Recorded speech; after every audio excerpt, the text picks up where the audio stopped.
Hello and welcome to Life in Pig Row, and we're in the greenhouse and we are picking tomatoes. Now it's so easy to pick tomatoes. I always save these mushroom pots and I just go through my tomatoes. I always sit down and do this because it's quite nice. It's quite civilised. And all I'm doing is I'm going through and picking off all the red. Some will drop off. We're getting to that time of year where we're running out of daylight and we need daylight for these really to turn red. And I am really tempted, I might just leave it another week to pick all of them. And when I pick all of them, I mean all of them, including the green ones. And all I'm going to do is I'm going to put them in a drawer. That's it. Put them in a drawer, put them in a bowl, just cover them over with a tea towel when they're in a bowl, close the drawer without a tea towel on top, obviously. What you're doing is excluding light. When you exclude light, they will start to turn red. They'll go into panic and they will turn red. My yellow ones haven't done as great as I thought they would do. They're a bit insipid. They're nice enough, but they're not the most glorious tomato in the world.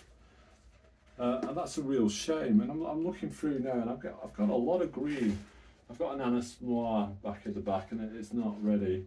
You can tell with Anis Noir if you kind of squeeze it, just squeeze, and if it is feeling a bit soft, it's ready and you can take it off. But as you can see with these are Brad's Atomic Grape. Look at them! They all go red.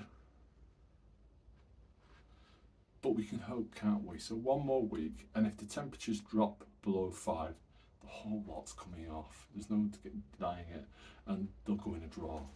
So I'll carry on just picking all the tomatoes, and I'll show you at the end what I've got.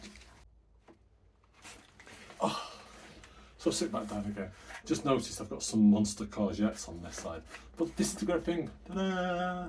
I've got a little pot of tomatoes, and my tomatoes will go straight into the house, as like that, just like that, straight in the fridge or wherever I want to store them, and they'll be quite happy. And I'm gonna be optimistic. I'm gonna be the optimistic gardener. I've got loads of green ones. I've got about 20 on the, another 20 back here on this plant. I've got God knows how many on the Brad's Atomic Grape. I'm gonna kind of keep my fingers crossed and hope, just maybe before the first frosts hit in November, because they tend to hit around November, that I'll get some more red tomatoes. That's all you can do as a gardener. Be optimistic, keep your fingers crossed, and until next time, it's goodbye from me on Life in Pig Row. Bye bye.